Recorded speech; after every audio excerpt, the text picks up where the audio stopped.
दादांचं जे स्वप्न होतं की या जिल्हा परिषद इलेक्शनमध्ये जी कार्यकर्त्यांची इलेक्शन आहे त्याच्यामध्ये जास्तीत जास्त कार्यकर्ते हे त्यांचे निवडून यावे, त्यांची त्यावेळीची इच्छा आणि त्यावेळेचं स्वप्न आज आपल्याला म्हणावं लागेल की त्यांचं ते अंतिम स्वप्न होतं। आणि आज पिंपरीला येऊन माझ्या परिवारासह इथं मी मतदानाचा हक्क हा त्या ठिकाणी बजावलेला आहे।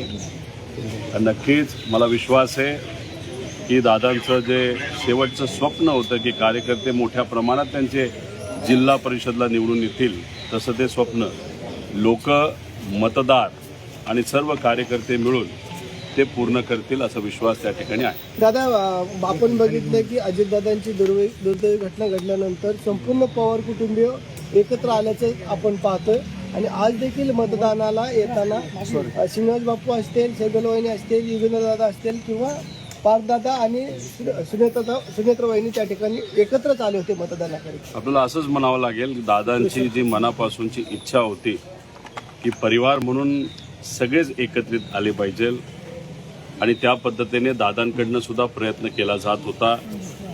सुप्रियाताई, पवार साहेब असतील, आम्ही सर्वजण असाच काहीचा प्रयत्न त्या ठिकाणी करत होतो।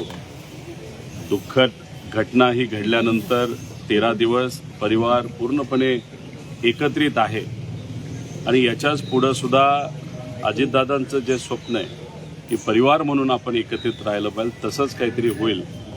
आणि आज कुठेही ठरवून न करता एकत्रित सर्वजण आले, श्रीनिवास काका असतील, पार्थ असतील, सगळे, आणि त्यांनी तिथं काटेवाडीला मतदान केलं। कुठं ना कुठं तरी परिवार म्हणून हा पुनश्च एकदा एकत्रित येताना नेता आलेला आपल्या सगळ्यांना बघायला मिळतो। पवार साहेब आणि पार्थ आणि आपण हे तिघांचा एक व्हिडिओ आपला रात्रीचा मोठा व्हायरल होतोय, काय चर्चा झाली, काय पवार साहेबांनी तुम्हाला मार्गदर्शन केलं? काही प्रमाणात भावनिक मार्गदर्शन होतं, काही गोष्टी येत्या काळामध्ये आपल्याला कराव्या लागणार आहेत, राजकीय नाही। दादांच्या स्मरणार्थ त्या आपल्याला कशा करता येईल, कशा पद्धतीने त्या केल्या गेल्या पाहिजे याबद्दलची काल चर्चा संध्याकाळी, जो फोटो तुम्ही सर्वजण त्या ठिकाणी बघत आहात त्या फोटोतून आपल्याला कुठेतरी जाणवतं। आणि नेहमी कधीही एखादी गोष्ट पवारसाहेबांच्या मनामध्ये आली तर ते आम्हाला बोलून घेतात, आम्हाला सांगतात आणि आम्हाला मार्गदर्शन करतात।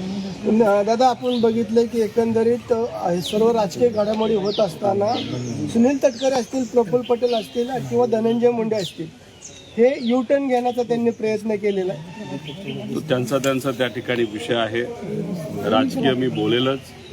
पण 10 तारखेला विमानाबद्दल ज्या शंका आमच्या मनामध्ये आहेत त्या शंका मी प्रेझेंटेशन नाहीतर प्रेस कॉन्फरन्सच्या माध्यमातून लोकांसमोर तिथं मांडेल मुंबईला।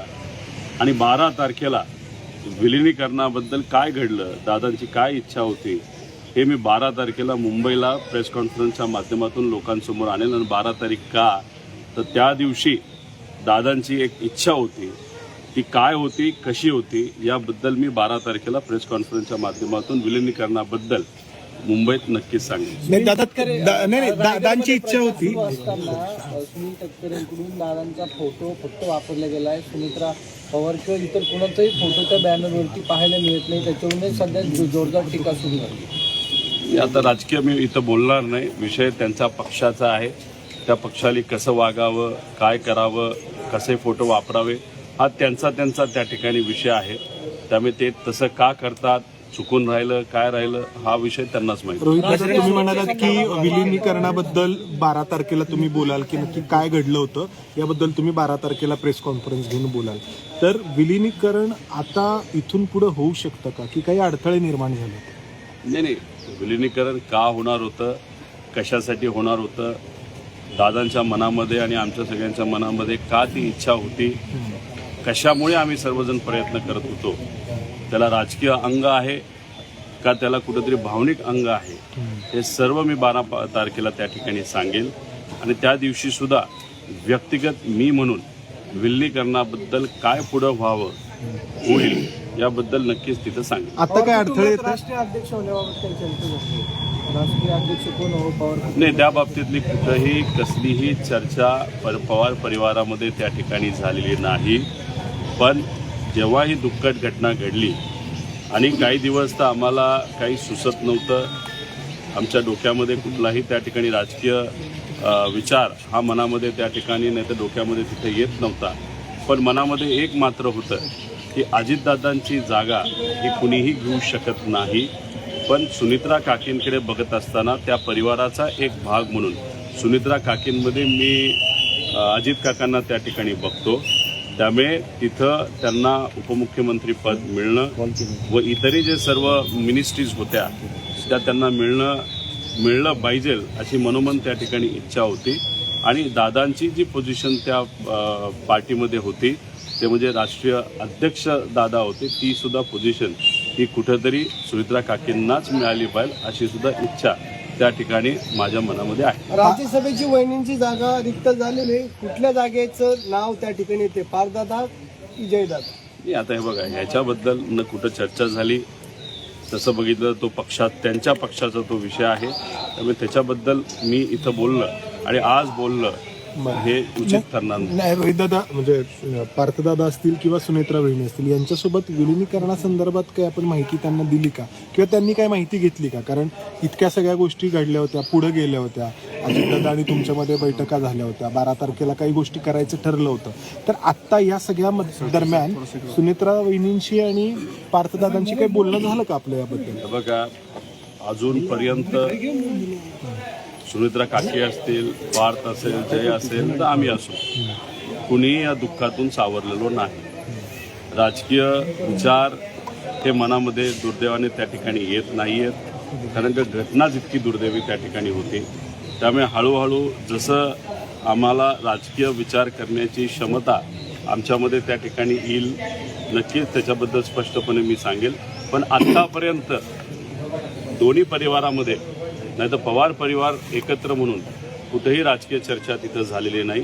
9 तारखेनंतर त्या बाबतीतली कुठेतरी सुरुवात होईल असं वाटतं. रोहितदादा, तुम्ही म्हटलात की तुम्ही त्या अपघाताबद्दलचं काही प्रेझेंटेशन देणार आहात. तुम्हाला शंका आहे या अपघाताबद्दल?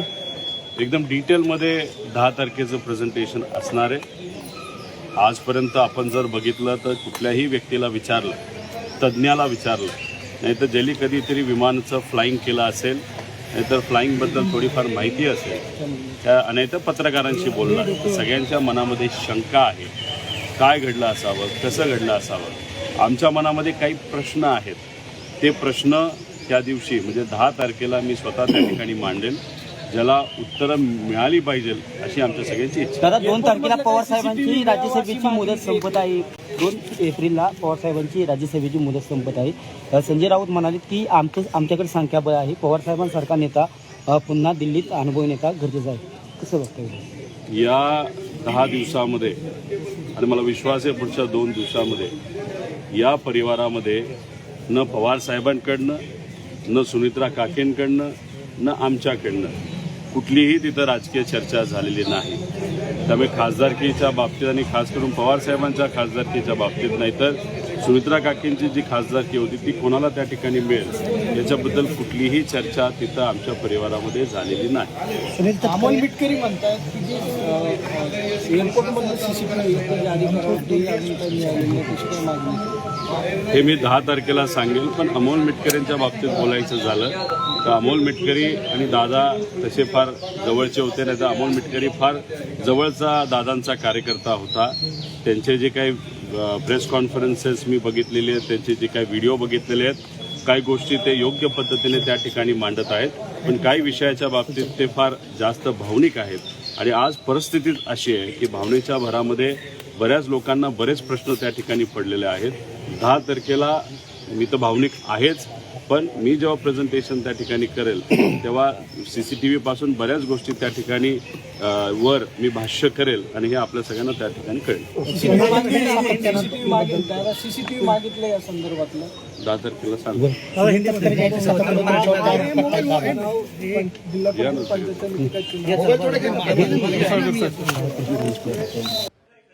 यांनी एक अत्यंत महत्त्वाची माहिती दिलेली आहे पत्रकारांशी बोलताना. येत्या 10 तारखेला आपण विमान अपघातासंदर्भात प्रेझेंटेशन देणार आहोत आणि या सादरीकरणादरम्यान आपण अधिक महत्त्वाच्या गोष्टींवर त्यामध्ये भाग घेऊ, भाष्य करू असं त्यांनी म्हटलेलं आहे. आणि त्याचबरोबर येत्या 12 तारखेला आपण दादांच्या राष्ट्रवादीच्या विलिनीकरणासंदर्भातली काय भूमिका होती त्या संदर्भात सुद्धा बोलणार असल्याचं त्यांनी सांगितलंय.